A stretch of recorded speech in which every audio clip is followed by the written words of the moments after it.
Washington, D.C. We are located in Ward 6 to provide a briefing on the Arthur Capper Senior Center fire reported in that happened here last week.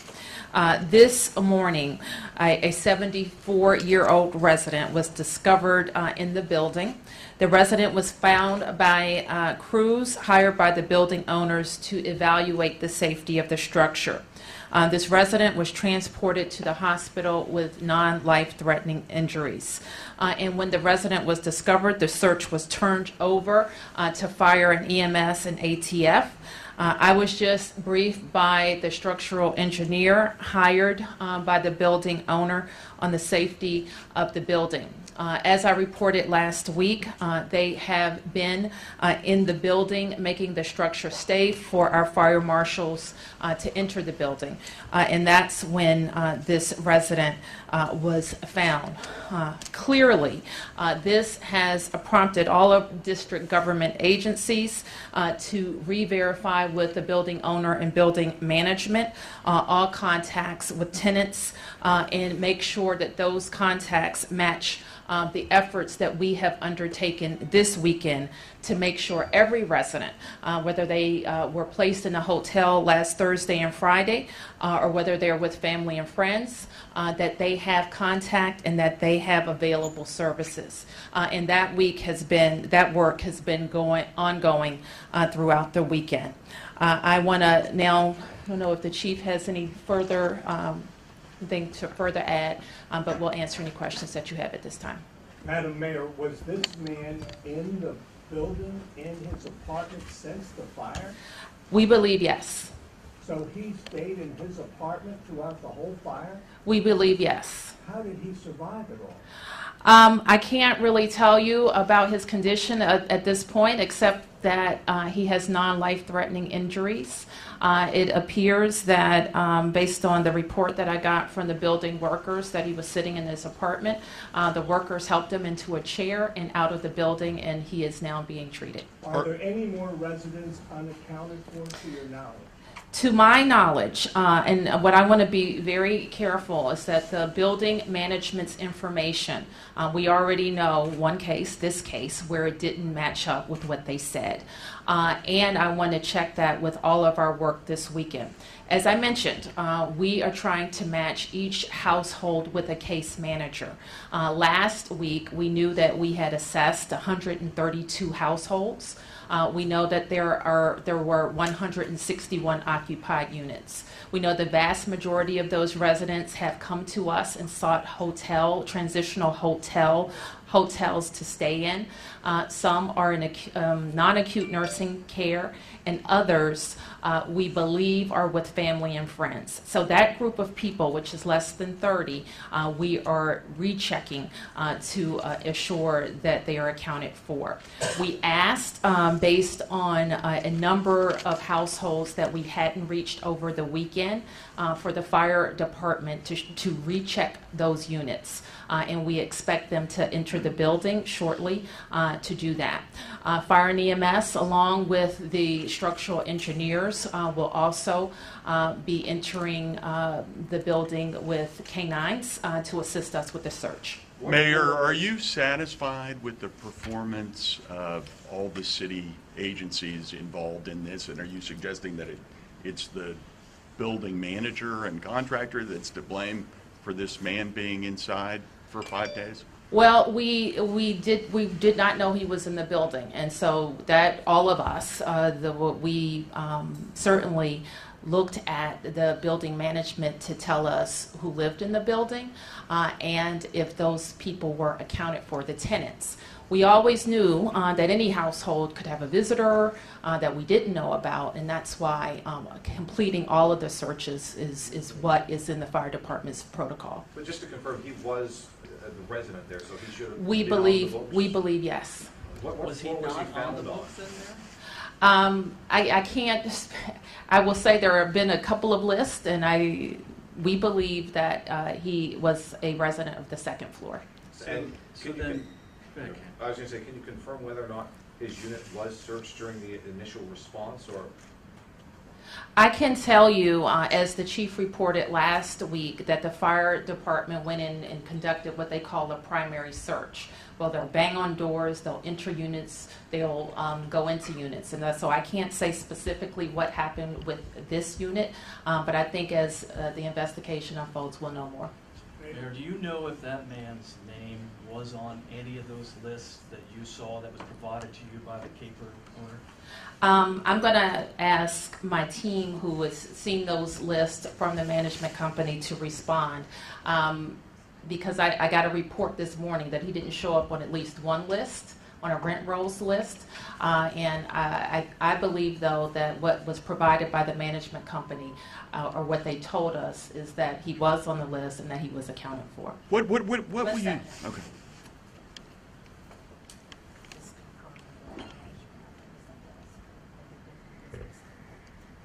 So initially, the management company confirmed that everyone on the list was accounted for.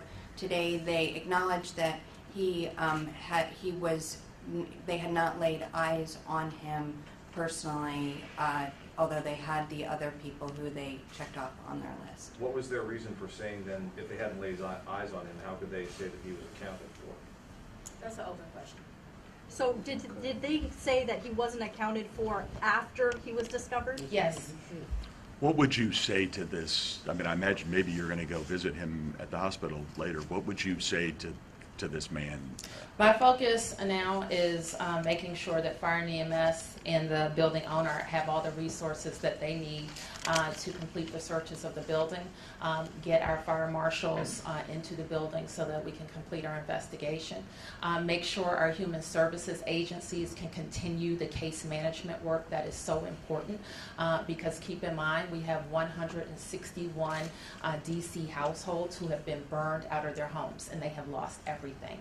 So the work that we have been doing to connect with them is very important. And I want to say again, for anybody watching, we want you to register with us. Whether or not you need our services, we want you to register with us so we know if you're staying with a family or friend that we know exactly where you are. Yes, Sam? What are they saying about the structure of this building at this point? You know, last week the question was it safe enough to go in? Will people ever be able to get in there? Can you answer that question? What I know is that, and I'll ask the engineer to come forward as well, is that they did some work, as I mentioned, to make it safe for our fire marshals to go in, to make it safe for the utility workers who might need to go in from PEPCO and possibly others to get in. And right now, their first order is getting our search crews in and then our fire investigators. Anything else you want to add? My name is Alan Kilsharmer. I'm a structural engineer. The first order of business was to make the building safe for the surrounding properties, and we spent Saturday taking parts of walls off, parts of roofs off, all kinds of things off that we were worried about could be a problem.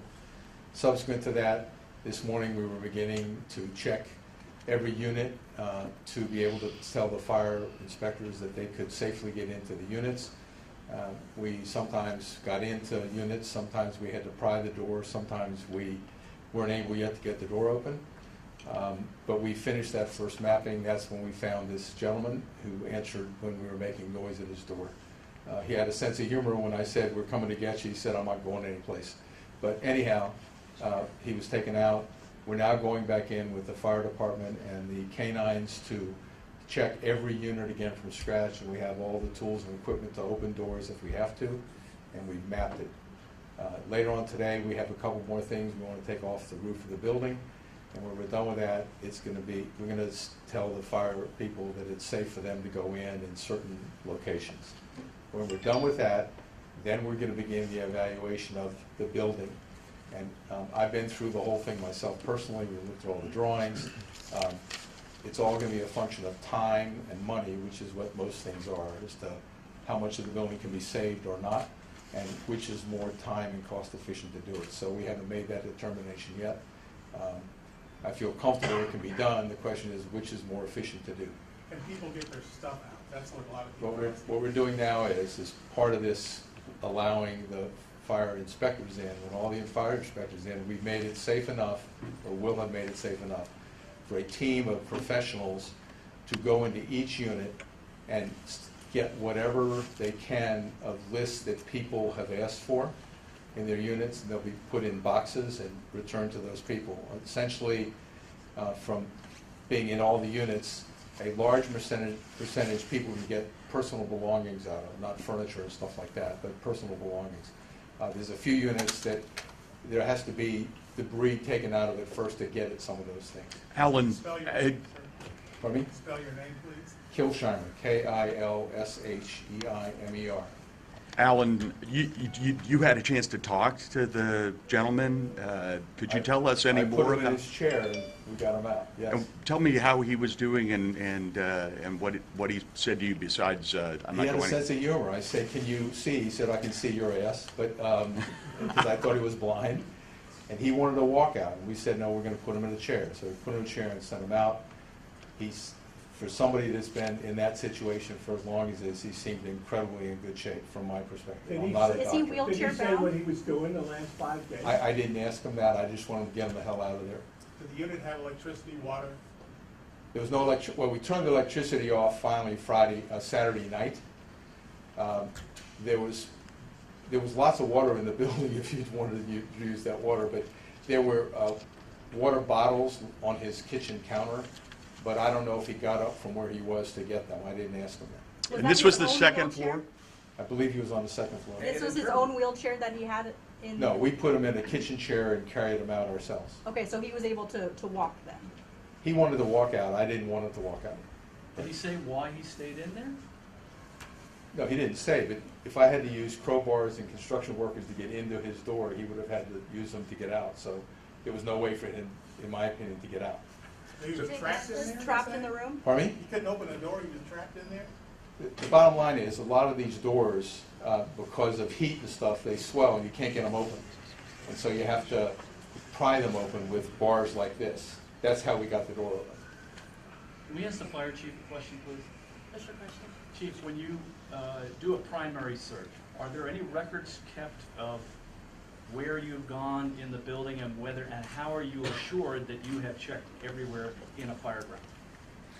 They're not actual records, but the teams report in, they take different floors, different areas, they report in as to they've completed a primary search. In this case here, they were completing the primary search when they started having debris and walls falling. We had to continue with the evacuation of residents while that was going on. And so it was, so they were unable to complete a secondary search of the building because of the fact that we were starting to have stuff fall within the building itself. So did firefighters not go in this specific apartment? I cannot answer that specific apartment. Again, we just know that as you're pulling people out, they may have missed the apartment. I just can't answer that. Wait, will there be any, I mean, are you is there potential disciplinary proceedings, or do you think your firefighters did the best they could, or what? So let's just kind of take a step back for a few minutes. So you have a large building, 4-story, 5-story building that's on fire. You have people coming in, we're coordinating with Marines and other people to start getting people out of the building. So there is a chance that an apartment or two may have been missed as they were trying to do that. At the same time this was going on, if we go back to that moment, you're starting to have stuff collapse inside the building. So you have a lot of things going on. And so you have people, human people, just like the rest of us, trying to accomplish a very difficult job in trying circumstances. So discipline is not the issue here. It is really looking at what else do we need to do to make sure that we can accomplish what we need to accomplish, as well as answer some of these questions. As far as contacting family members, were they asking about him? Did you have family members? I'm not aware of anybody looking for him. What is the name of the management company? Edgewood Management. Is there going to be an investigation into Edgewood? We always do after action after a major fire. Is anybody from Edgewood here? They are not. They were here, I believe, on the last press conference that we provided. Were they invited to this one? I think that they're focused on the work at hand. Vera, with everything you now know, what's your take on this? My take is that when we have a lot of people moving and getting them in and out of recreation centers and into hotels, we want to be double sure of private information that's provided to us. So was there not the follow-up that you No, think it's been should- intense follow-up. As I mentioned, we have been able, and within 24 hours, we were able to clear out a temporary shelter and get people in transitional hotel housing, which is pretty remarkable. And given that we were dealing with a frail and elderly population, it was necessary. And so our teams worked double hard, not only to get people to the safety of Greenleaf Recreation Center, but to also get them in transitional housing. And since then, connecting each household to a case manager that's not just going to help them in this emergency phase, but in the long-term phase. Remember, these people don't have a home or anything. They left everything to get out of the building. So this is going to be many, many months of people trying to get stable housing. Mayor, what time was this man found, and has the rest of the building been searched? Well, we Everybody. already went over that. We already went over the next steps in the search. I was notified about. What is the timeline on the rest of the search? I'm not going to repeat that. We just heard from the chief and the engineer about the search. Anything else? Have you Yes. visited any of the people that are in these hotels yet? I have not yet, but certainly all of our team has. I know that the city administrator was at Greenleaf on Thursday, and So you plan to visit them at some point? absolutely. And their stuff. So it seems now that they will be able to get like picture books or. Yeah, and I don't want to still- raise expectations too high, Sam. I think you heard it sounds like some units will be accessible to the professionals who are working in that building, and we may be able to bring out small items. So you will if you can. We will if we can, absolutely. Yes. You talked about finding a gentleman some B as well as could be inspected.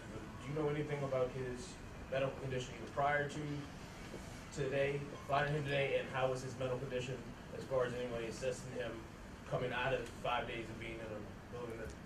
Clarence, we couldn't comment on that. I don't know that. I don't know, all I can say about his condition right now is that he has non-life-threatening injuries, and I wouldn't be able to comment on his medical condition before that.